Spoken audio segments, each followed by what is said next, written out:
870-950 жылдары өмір сүрген Абу Наср Мұхаммед ибн Узлақ ибн Тархан әл-Фараби, шығыстың ұлы ойшылы. Оның еңбектері шығыс пен батыстың ғылыми ойының дамуына ықпал етті. Екінші ұстаз атанған ғұлама, Фараб қаласында өмірге келген, Отырар қаласы.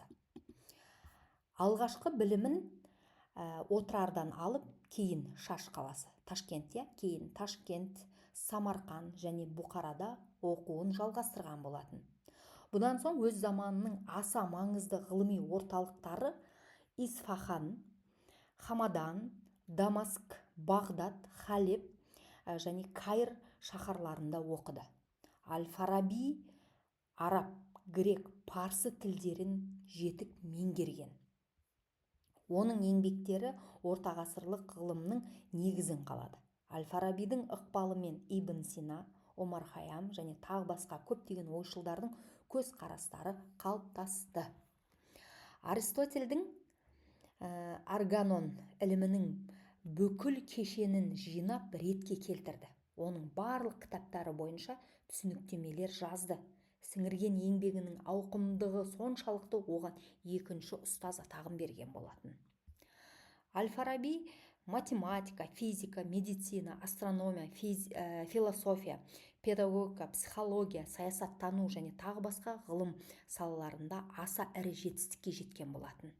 Сондай-ақ Пифагор, Аристотель, Эвклид, Архимед, Платон және басқа да ежелгі грек ғалымдарының еңбектерін зерттеді. Әсіресе философиялық ойларымен әлемдік ғылымға өзіндік із қалдырған ұлы ойшыл.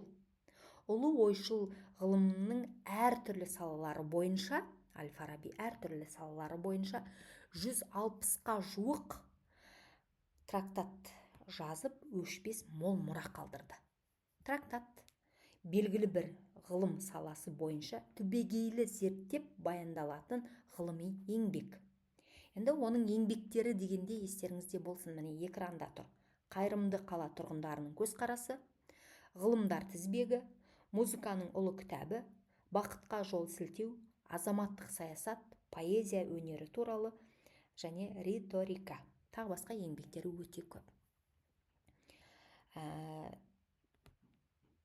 Мысалға, мынаған көңіл бөліңізші, ғылымдардың жіктемесі туралы сөз. Ғылымдардың жіктемесі туралы сөз. Трактатында көрініс тапты. Бұл Әл-Фараби ғылымдарды бұлай бөлді. Теориялық және практикалық деп бөлді.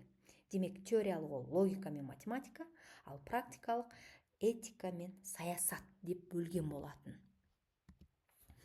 Одан бөлек тағыда міне сіздерде тұр еңбегі азаматтық саясат пен бақытқа жету туралы. Бұл еңбектерінде оның адамның табиғаты, интеллектуалдық және этикалық жетілуі, сонымен қатар билеушінің мұраты туралы ой тұжырымдары айтылған болатын. Бұны да біле жүріңіздер. Және осы жерде айтып кетейін, экранда жоқ, Әл-Фараби ғылымды көбінесе өз бетінше меңгерді. Ұлы ойшыл қоғам мен қалаларды, демек мемлекеттерді басқаратын, жақсы адамдарды тәрбиелеу сияқты мәселелерді қатты ойланды, қатты осы мәселелер Әл-Фарабиді қатты толғандырды. Ол ізгілікті қоғам болмысын жан-жақты талдап зерделеді. Ізгілікті қоғам болмысын жан-жақты талдап зерделеді. Енді мына тұжырымдарына мұқият көңіл бөліңіз. Бұл тұжырымдар ұбт-да өте жиі кездеседі. Біріншіден, ғылымы жоқ елдің болашағы бұлыңғыр. Екінші, азаматтар өзара көмегі мен бірлігі арқылы бақытты, ізгі өмірге қол жеткізеді. Әрине ол жоқ екен экранда. Келесі, ғылым үйренуге кіріспекші кісі тәрбиелі, адамгершілігі мол, адал, қулық сұмдықтан және басқа жағымсыз мінезден аулақ болуы қажет деген тұжырым жасайды. Әл-Фараби туралы Қазақстанның белгілі ғалымы, академик Ақжан Машани былай деп өзінің еңбегінде жазған екен әл-фараби туралы. Орта ғасырдың басында әл-фараби, Платон, Аристотель және басқа да антикалық ғалымдарды зерделеген ғұлама жағы осы әл-бируни және басқа да оның өзіне ұстаз тұтқандығы туралы айтады. Сонда орта ғасырдың басында әл-фараби, Платон, Аристотель және басқа да антикалық ғалымдарды зерделеген ғұлама осы кім екен? Ақжан Машанин. Әл-фарабидің жағы 1150 жылдығы аталып өтілген болатын 2020 жылы елімізде ЮНЕСКО-ның шешімімен. Енді ғұламаның суреті ұлттық теңгемізде бейнеленген. Алматыда әл-фарабидің құрметіне ескерткіш орнатылған.